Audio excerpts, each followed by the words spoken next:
नमस्कार दोस्तों, मेरा नाम है अमित कुमार और एटीसी एजुकेशन चैनल पर आपका स्वागत है। आज मैं आपको 12th क्लास की पॉलिटिकल साइंस का चैप्टर नंबर फर्स्ट पढ़ाने जा रहा हूं, जिसका नाम है शीत युद्ध का दौर। मेरे इस चैनल को सब्सक्राइब कीजिए, लाइक कीजिए, शेयर कीजिए ताकि आपके दोस्तों को भी इसका लाभ मिल सके, और बेल आइकन पर क्लिक जरूर कीजिएगा ताकि मेरी आने वाली वीडियोज़ आप तक आपको मिल सके। तो बच्चों, शुरू करते हैं इस चैप्टर को। थोड़ा सा ध्यान से समझने की कोशिश कीजिएगा। चैप्टर में ज़्यादा वैसे कुछ है नहीं, बहुत ही इजी चैप्टर है, बट फिर भी आपको मन लगाकर पढ़ना होगा क्योंकि 12th क्लास से बोर्ड का पेपर होगा आपका, तो थोड़ा सा अच्छे से। ठीक है बच्चों, शुरू करते हैं इस चैप्टर को। सबसे पहले मैं आपको इस चैप्टर में जो चैप्टर का नाम है, ठीक है, उसके बारे में बता देता हूँ। शीत युद्ध का दौर, यानी सबसे पहले तो यही जान लेते हैं कि शीत युद्ध आखिर होता क्या है।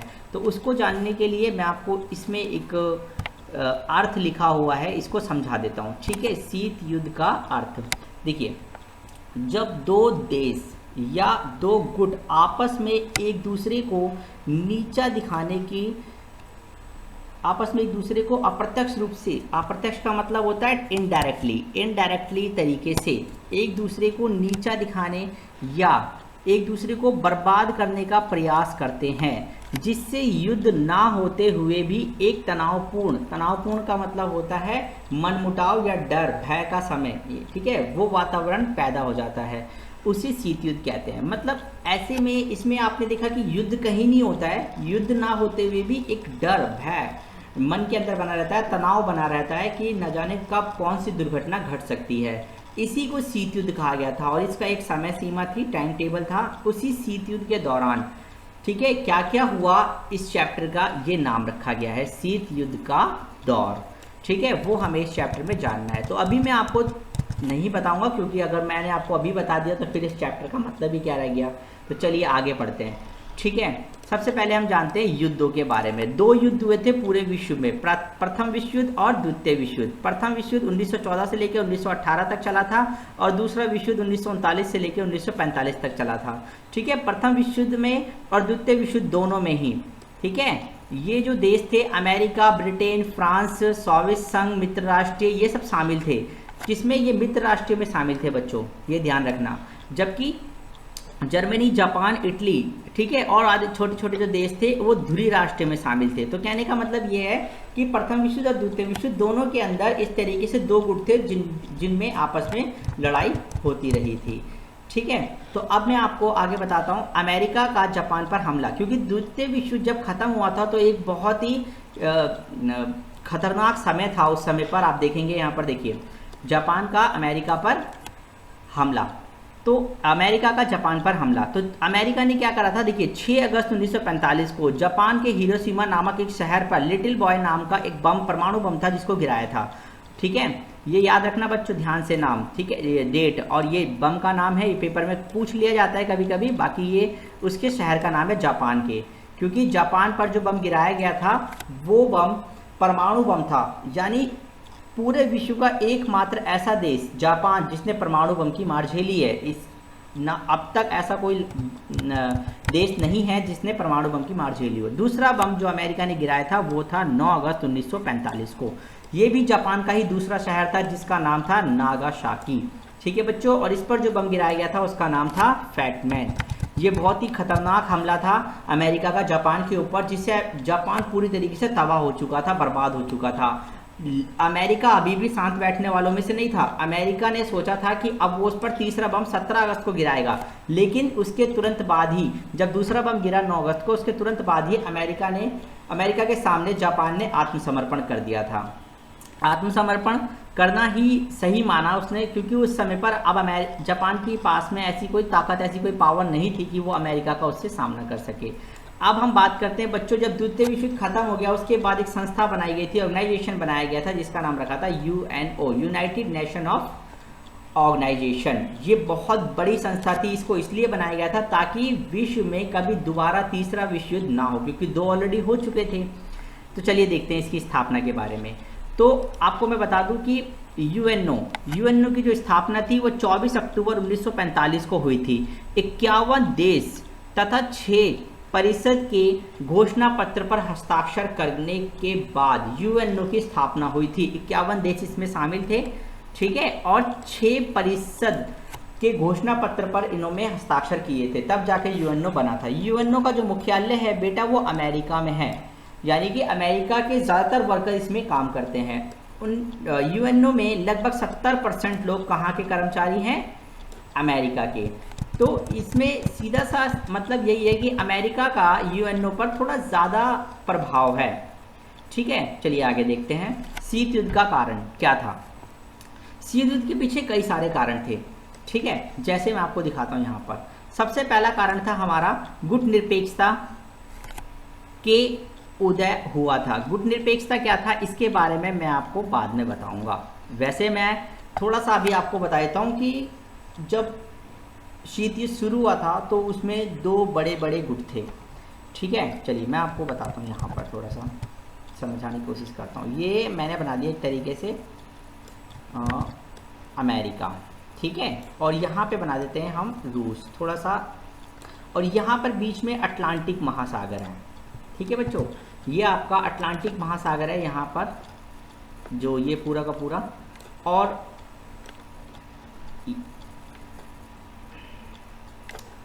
ठीक है, और ये है आपका यूएसए, और ये है आपका यूएसएसआर।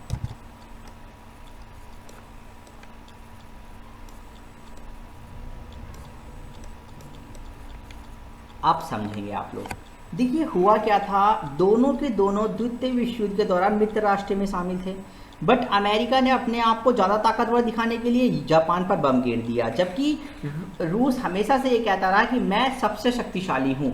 अब ऐसी कंडीशन सामने आ गई, जब द्वितीय विश्व युद्ध खत्म हुआ तो अमेरिका कहता है मैं सबसे शक्तिशाली हूँ, और यूएसएसआर कहता है कि मैं सबसे शक्तिशाली हूँ। लेकिन कंडीशन ये थी कि आखिर सबसे शक्तिशाली कौन है। तो ऐसे में इन्होंने अपने अपने साथ में बहुत सारे देशों को जोड़ना शुरू कर दिया और दो महागुट बना लिए, जिसमें बहुत सारे देश शामिल हो गए, और दोनों के बीच में एक तनावपूर्ण स्थिति पैदा हो गई। वैसे तो शीत युद्ध इसी को कहा जाता है, क्योंकि इसमें दोनों देश आपस में लड़े नहीं, बस एक दूसरे से डर भय ये सब था। इस समय का वातावरण ऐसा ही था। तो उसके बाद कुछ देश ऐसे भी थे जिसमें मैं आपको बता देता हूँ, जैसे हमारा क्या नाम से इंडिया हो गया। ठीक है, इंडिया भी ऐसे ही था। इंडिया किसी देश में शामिल नहीं हुआ, ठीक है, वो क्या रहा, वो अलग रहा। और अलग रहने का सीधा सीधा मतलब यही था, क्योंकि अगर वो दोनों में से किसी भी देश में शामिल हो जाता तो फिर उसे दोनों में से किसी ना किसी एक की गुलामी झेलनी पड़ती।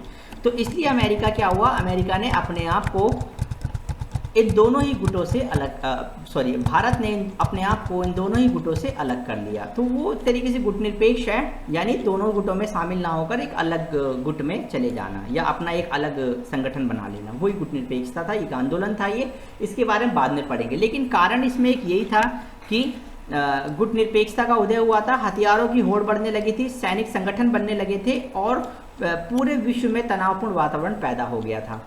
यानी कि पूरे विश्व के अंदर तनावपूर्ण वातावरण का मतलब है कि युद्ध का भय था, डर था, क्योंकि शीत युद्ध जो चल रहा था उसमें आपस में बहुत ज़्यादा डर बैठा हुआ था देशों के अंदर, लोगों के अंदर। अब हम जानते हैं क्यूबा मिसाइल संकट के बारे में। क्यूबा मिसाइल संकट बहुत ही इम्पॉर्टेंट है ये आपके लिए, तो इसे थोड़ा सा ध्यान से समझना बच्चों आप। देखिए क्यूबा जो था ये अमेरिका का एक पड़ोसी देश था या द्वीप था। ठीक है, क्यूबा की जो मित्रता थी यानी जो दोस्ती थी वो सोवियत संघ से थी। क्यूबा को सोवियत संघ जो था क्या देता था, वित्तीय सहायता देता था। तो सोवियत संघ के उस समय पर जो नेता थे जिनका नाम था निकिता खुर्शेव, उन्होंने क्यूबा को अपने सैनिक अड्डे में बदलने का फैसला लिया। सन 1962 में निकिता खुर्शेव ने क्यूबा पर अपनी परमाणु मिसाइलें तैनात कर दी, ठीक है, ताकि वह अमेरिका को और भी ज़्यादा नज़दीकी निशाना लगा सके। सोवियत संघ अमेरिका के अब और भी ज़्यादा बड़े भूभाग पर निशाना लगा सकता था। दोनों महाशक्तियाँ, ठीक है, दोनों महाशक्तियों के बीच में अब परमाणु युद्ध का खतरा मंडराने लगा था, और अमेरिका ने अपने जंगी बेड़ों को अटलांटिक महासागर के बीचों बीच लगा दिया। अटलांटिक महासागर कहाँ पर है, जस्ट यूरोप यानी सोवियत संघ और अमेरिका के बीच में है, ठीक है। तो वहाँ पर उन्होंने अपने जंगी बेड़ों को लगा दिया, और इतिहास में इसी घटना को क्या कहा जाता है, क्यूबा मिसाइल संकट के नाम से जाना जाता है। अब थोड़ा सा हम इसे मैप से समझेंगे, ज़्यादा नहीं, बस थोड़ा सा। देखिए बच्चों, ये हो गया आपका अमेरिका और ये हो गया आपका यूएसएसआर, और क्यूबा यहाँ पर है आपका छोटा सा, और ये जो है आपका, ये है आपका अटलांटिक महासागर।